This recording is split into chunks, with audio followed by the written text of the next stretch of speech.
We're speaking to Krystie Looi this morning.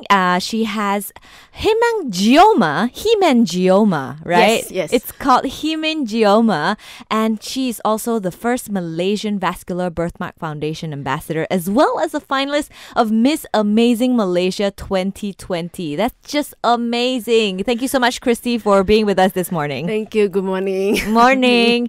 Now, Krystie, can you tell us a little bit more about your skin condition besides it being pretty hard to pronounce? Hemangioma. Yes. It's also known as a vascular birthmark. Yes. Because vascular birthmark is like a main thing, so Okay. it breaks down into different categories. I So see. hemangioma is one of them. It's actually it's called vascular malformation. Okay. In a short form means my blood vessel burst Oh, because it's right. too hot, heat, Yeah. and it bursts out. Yeah, my face. But actually, it can not only on face, it appear in everywhere Okay. of our bodies. Yeah. Okay. So it can appear everywhere. Yes. So vascular birthmark is like the umbrella term Yes, for correct. all these birthmarks. Okay. Yes. Yes. Okay. Are there any other kind of birthmarks that you've encountered before? Like port wine stain is one of them. Say that again. Port wine stain. Okay. P-O-R-T, Yeah. port wine stain is actually is a bit different because port wine stain is about like color, Okay. Uh-huh. color discolorations. Ah, But okay. mine one is just the blood vessel. The blood vessel pop. Yes. That's why you have the mark. Yes. So the mark is on your chin, as I can see. It's from your chin all the way to your neck. Yes. It's also actually also inside my mouth. Oh, Yeah. okay. So if you use like a torchlight, you can see there's a mark on my tongue. Okay. Tongue here. The bottom Okay, of I the see, tongue. I see. The bottom part of uh, the tongue. Yeah, here also, I like see. inside. So Okay. you can see the mark there. So you were born with this. Actually, I have it after 10 days I was born. Oh. According to my parents, it actually started with a small dot. Then it started growing. Yeah, like all over the Where? face. It started with a small dot where on your neck? or- Yeah, I think it's on my face. Because Right. if my body, then it would grow on my body. Right, so right. if I started growing from, I don't know which part, but just like small dot, then Okay. it started expand. I see. Okay. So it was Yes. 10 days after you were born. Then they found that dot and then it started to expand. Mm. Do they know a cause? Like what was the cause of this? No, because it's actually very new to my parents. So according to them, they brought me to a hospital and found out it's actually called hemangioma. Yeah. Okay. Okay. But as you grew up, what was your understanding of this birthmark? To be honest, didn't really affect me because I grew up with this. So I thought it's like, oh, okay. It's just normal for you, right? Just very normal. Yeah. Just very normal. Yeah. But Okay. then when you found, did you study up on it? Did you do some research on it? I studied up like recently, okay, like last year because actually I don't really bother about it until one day I came across like a lot of people trying to do their awareness thing. Then I was curious. Oh, my birthmark, does it have like a foundation itself? So when I approached my father, and my father said, oh, actually your birthmark is called hemangioma. So I went and Googled and I found out this foundation in overseas. So they're actually doing like the founder created the foundations and trying to reach out a lot of people. And I've realized that from that, I realized I'm the only Chinese. Oh, Really? really? Yes. All of like Western. Yeah. Okay. From that foundation itself. I tried to ask them, do you have like Malaysians ambassadors? They said no. Okay. Yeah. So now you are the first one. You're the first Malaysian ambassador. According to the foundation lah. Okay. I can't say I'm the first one. But what was it like for you growing up though? In school, at home? At home, I think my parents are very protective. But of course, I've been through a lot of seeking like unwanted attentions. They will approach me like out of sudden, like when you're in a restaurant, a cafe, they will just suddenly approach you from nowhere. And they will just ask you, I have medicine, I can help you. Sometimes, like, I remember when I was in primary school, there was a teacher, like, just, she didn't teach me, but she just approached me and asked, oh, you know what, I can help you. And actually, She really went and plucked all the aloe vera for me and asked me to apply, but it doesn't work. Okay. It didn't work actually. Yeah. Because it's not like you fell down and you got a cut or anything. Yes. Yeah. Actually, it's lack of understanding and awareness. Yeah, that's why. What do people think it is? What do most people think what you have is? Okay. From the strangers, they probably think it's contagious or burning or some. They say it's a skin rashes, but actually it's not itchy at all. Okay. Yeah, it's just normal. It's just birthmark over there. Okay. Right. So it doesn't bother you at all? Not really. Okay. All right. But how did your parents explain? Like, when did you know, oh, I have this, I'm a little bit different, I'm unique from other people? At what point did you realize that you are unique? No, I don't really have a stage. I didn't really have a stage like, oh, I'm unique. Okay. Okay, but because I think I grew up listening to my parents. Oh, you grew up like this, you grew up like this. Then eventually I just listened. Oh, okay, I grew up like this. So I didn't really think like, oh, I'm different from the others. Right. Yeah. So when you went to school and then you saw the kids didn't have birthmarks, you didn't think anything different? Actually, I came across one student in primary school. She actually have the same, not the same birthmark, but I assume it's pork wine stain because it's just Okay. red color. So, but then if you think that if I feel any different, I would say, yeah, but I cannot do anything, right? Yeah. I cannot like, oh, I'm different like this. So I just have to, absorb and just go to school as normal as I can. Yeah, and your friends, because this is how they know you anyway. They didn't treat you any different, right? Obviously there are some lah, but I think it's because children, they lack of like understanding and awareness and maturity. So I think they will just how to say Say things. Too honest, some of them. Yeah. Too honest. You're Yeah. right, too honest. But it's okay. It's like a learning process. But have you ever been hurt by any one of these comments? Hurt by this comment? Not really. Okay. Or maybe I have like get over it or something. Because I think ultimately, everyone will be hurt with certain something. So it's not a big deal actually. Okay. But was there a moment in time when you were growing up, right, where you tried to cover it up, Yes. Tell us about that. Many times. Even though right now, there are times where I will try to cover it with makeup and all, but actually it doesn't work. Okay. I don't know, because of my skills of makeup or whatever. It's like even though you cover it up, it's still visible. People still can see. So I feel it's like a bit pointless of having the makeup. Oh, so there was a point where you Yes. felt like I had to cover it up. Yeah, I want to see how is it like to Okay. be without having it. Okay. But actually, is people still can see. People still notice. Yeah. Okay. But have you ever been upset, like, why me? Why do I have this and other people don't? Yes, of course. But I try to overcome it. I find ways like, for example, focus on capabilities, what I can offer, and trying to be the best version instead of just dwelling it and just focus on the negative side. But how did the negative comments affect you at some point? I'm sure at some point you're gonna go, oh my goodness, I'm just done with all these people saying these things already. I think it's not only face. I feel like sometimes people were trying to find the value to live for. What is the thing? Okay, maybe I'm not very pretty. Maybe I'm good at something. If I'm not good at something, maybe I'm strong. Some characteristics. So it's all about like instead of finding, it's just like you need to build something. You need to build the type of person who you want to be, or the skills to insert the value in your life. Yeah. Okay. How have you done that for yourself, though? I hear you are pursuing to be a teacher for Yes. special needs children. Yes. Yeah. why I pursue this, because it's, dealing with children. Of course, sometimes they are very honest, they're very blunt, but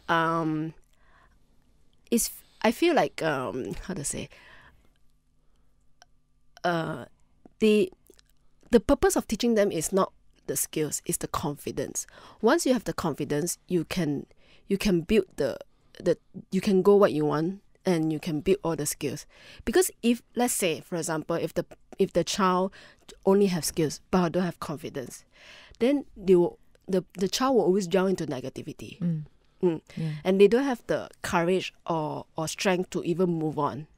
So it's the best to always, for me, in teaching is always like confident, the first one. Yeah. Okay. So you want to teach the children to be confident no matter what. Yes. So how have you learned to be confident despite all the challenges that's come your way? Okay. For me, I always try to find solutions on the problem that I faced, or even trying to turn into like positive self-talk. For example, if one day maybe I get scolded by my boss, then I was like, okay, I should not let it happen to me. I need to find a solution out of it instead of just gelling it. Yeah. Okay.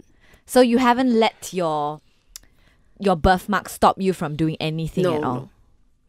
I heard you even performed on stage before. Yes. Was that something that you wanted to try out No, as a stage performer? because for me, I feel that when I'm on stage, I feel very, very confident. For me, I feel very different when I'm on stage. And regardless, sometimes I make a mistake on stage. It's just glance through. I won't get affected by it. I was just like, oh, okay. It's like, for example, like I'm misaligned, or I did stupid thing on stage. But people won't notice. I will know. But I just feel like, oh, okay.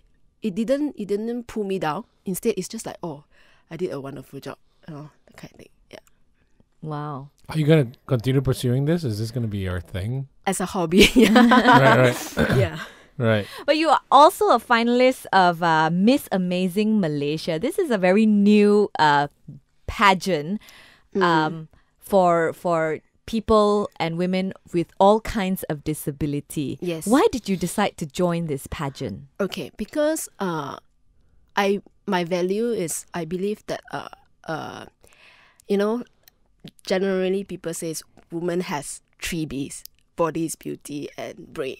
Right. So I feel like it's very unfair for those who don't have the privilege to become like the standard of beauty.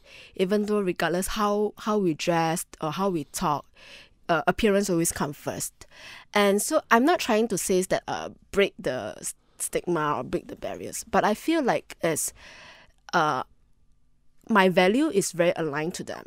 That's why I want to join this pageant. Yeah. Interesting. Now, speaking about beauty standard, right? Like you were saying, beauty standard. Everyone has this particular beauty standard, and how can we encourage more people to accept a more diverse kind of standard of beauty? Sorry. Okay, so because you were saying that people always look at women and we look at them for their brains, their beauty, and their body, right? Like, how can we encourage people to see beyond that? Okay. I think right now in this society, like even social media has already create an awareness with different kind of beauty, even for men and women. I think it's about knowing who the person is instead of just fitting the category of the standard of beauty. Because I think everyone has their own perspective of beauty. You cannot just like align with, or you cannot conclude, okay, this is the type of beauty. It's like, I believe it's not only apply for women, only for men. They say like, oh, you need to be handsome, maybe powerful, maybe career, but it's to be rich. Yeah, be rich. Yeah. Yes. So I think it's really focus on the strength of the person. And not like emphasize on this kind of standard. Yeah. So okay. I see. So beauty is inner strength, confidence. There are different ways to looking at beauty. Is that in your opinion? That means when you look at beauty, beauty is not just beautiful face and everything. There's different kinds of beautiful. Yes, different kind of beautiful. And I think that the person, individual itself, need to feel it. Then only you can be. The others can only receive. So you need to be able to feel beautiful, feel confident, then only other people will see you as that. Yes, and I think that for me, I've been practicing mirror. So sometimes you need to have this positive self-talk, because no one will give you that. No one is responsible to give you this, and they don't have the time to give you all this kind of talk. So you need to keep giving your own positive self-talk, keep investing, keep adding values. Because it's not only to please others, but it's also to know that, all this doesn't really help. Ultimately, it's your life, right? So you need to, nobody can spoon feed you and just nurture you. You need to do all this. And I believe that once a person who knows how to add value and know how to take care of themselves, people can see it. And people can feel it. Yeah. Okay. Right. What do you do when you do your positive self-talk? Maybe we can learn from you. So you look in the mirror and what do you say? It's just very normal. I'm beautiful. I'm normal. I'm smart, beautiful, and all this. Because I believe when a person who lack of confidence, they tend to find a different way to find their worth. Not only physical, but maybe, okay, I'm not pretty. Maybe I'm good at this. I'm not good at this. At least I have a lot of friends. Ultimately, everyone will find something to feel okay, I'm valuing the life. Yeah. Okay. But it's not what you say sometimes. I think it's how you say it to yourself, isn't it? Yes and no. Really? Yeah. But I mean, you're very comfortable in your skin right now, right? Yes. But what if one day there is a cure for what you have? But that will also mean if you take the cure, you'll forget who you are. Will you take the cure? No. Really? Wow, that was That quick. was quick. I won't. You won't. I won't. Because I know that if I take it, I will regret it. But Sorry, real quick. This kind of died on me. I don't know whether it's Pause. Screensaver. Okay, we'll continue with the cure one. I wasn't Okay. sure whether it was recording. Cool. So you say no very quickly. Why? Yes. Because if I do it, that means I do for others, not for myself. And why should I be doing this, right? Let's say everyone has their own standards. So I have my own standard of beauty. So if I change just to please others, then it doesn't make sense. I don't feel beautiful at all. Yeah. So that's why I say no. Okay. So you don't feel like you don't want to change, you don't want to cure, you don't want to look like everyone else because it's to please others. Yes. You are happy with Yes. being yourself. But of course, I can't say I don't want to change. I don't want to remove it. But I will just go as I will just be like a normal woman. I will just dress up and make makeup. But physical thing is very personal. I feel like I'm beautiful and I change it. One day, if there's a cure and I remove it and I realize, I regret it because I do it for others, then my life is will be very miserable. But do you think, in your mind, do you think you need to be cured? I mean, do you look at it as a disorder, or is it you don't even see it? You don't. No, I don't see it as a disorder actually. Yeah, Right. It's just you. it's just me. Yeah. Okay. But you are single now, Yes. right? But in future, do you worry that you might pass this on to your kids? Because only one parent needs to have the gene for the child to have it, right? Yes. Are you worried that you might pass it on to your child? At the beginning, yes, but because I I signed up with the Vascular Birthmark Foundation, I spoke to them. They actually said, no, it's not. I won't pass it to my next generations. Yeah, it's me itself. Okay. So, But even if you passed it on, you now have the tools to teach your child, I guess, Yes. on what to do, yes. right? I think this is very, how to say, you cannot prevent it. If it's really happened to my child, I just can I just can provide all the tools I have. I can't just say because I'm afraid then I won't get married, then I will have kids. Then is, yeah. Okay. How about finding love then? How about finding love in your life? Do you find that a challenge or? Yes. But it's not because of your birthmark. Sometimes I would say, because a lot of my friends, they say to me like, oh, guys is very, this world is very realistic. They will just see you no matter how beautiful you are as a person. But I always believe that I will find, but it's just don't know when. And of course, I won't change for a guy. If a guy say, oh, you remove it, then I will say no. Can you actually remove it? Yes, you can. Oh. You can. With the technology now, you can. Yes. Or with lasers and all that, is it? Yep. Oh, okay. But you have decided not to do it. Wait, are you actively searching for love right now? No, because I actively searching for job actually. Not for love. For job, yes. I mean, love cannot give you what you need. Only career can give you what you need. Spoken like a true modern career woman. Yes. I mean, even though if one day I'm lucky I can get a guy, but we still struggle for financial. Yeah, that's that's true. true. No. You say you have a different perception of beauty though. So what is beauty to you? Beauty to me, I feel it's like more. For me, I feel like you need to you need to be capable. You need to do more things, add more skills in order to be capable. Because if you are just a physical beauty, it wouldn't get you anywhere. Only yourself and the way you treat others, your value, your core value, and the way you think, I think that shows what a beautiful person is. Yeah. Yeah.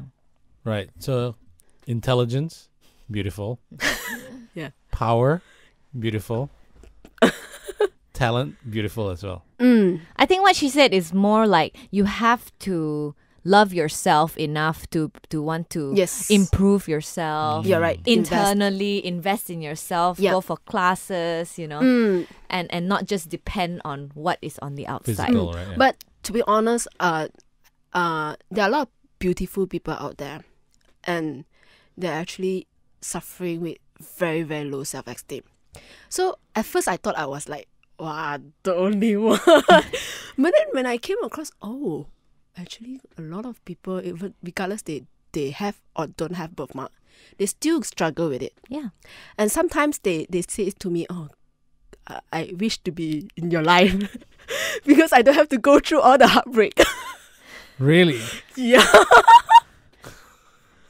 Do you think it's because of all the experiences that you've gone through your life, having that birthmark, very visible skin birthmark on your face, that you've managed to become the person that you are? Yes. You think you'd be a different person if you didn't have the birthmark? Yeah. I feel if I don't have the birthmark, I won't gel with a lot of negativity because having a birthmark is actually will pull you, will pull you down, will keep all the negative thoughts. So sometimes without having have, without it, you actually you'll be a bit more happier, I guess. But I don't know because I haven't Tried lived it. yet. Yeah. Okay. Now, what is your advice then to people who are insecure about the way they look, despite not having any kind of visible skin condition? Okay. I feel like I don't have the position to tell people, to advise others, because everyone has their own way of struggle. But what I can do is I use practical actions. Like the people around me can feel what I'm doing and see my actions, and then they can, they learn from it, instead of just, because I can't say, oh, you need to be this. It's easy to say than done. So, like, for example, if one of my friend, who struggle with maybe not being beautiful enough, not smart enough, but if my friend would tell me, Krystie, I'm not pretty or what, I can't say that, oh, you need to talk, you need to have positive self-talk, all this. It's very easy to say. So through actions, maybe you can learn from me, like, oh, I joined this performing arts, or study this, or I with having this movement, it won't stop me from meeting new friends, all this, because actually a lot of my friends learn from it. Yeah. So I don't have the right to teach people you need to be this, because everyone has their own. Right. Different. Okay. All right. Okay. What does this statement mean to you, Krystie? Beauty is only skin deep. Beauty is only skin.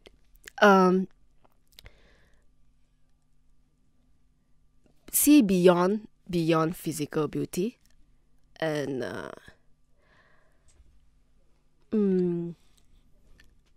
I think.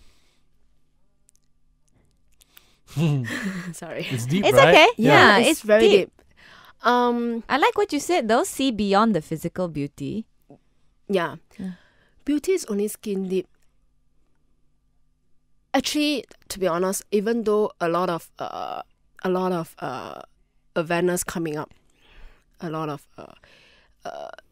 photographers are taking people with different birthmarks or facial issue. There are always this mindset that's saying that beauty is only physical. But skin deep itself, I think, it depends on how the person lived their life. Yeah. If the person living very, with no purpose, with no directions, with no value, then others won't be able to see, okay, how beautiful you can live your life. Yeah.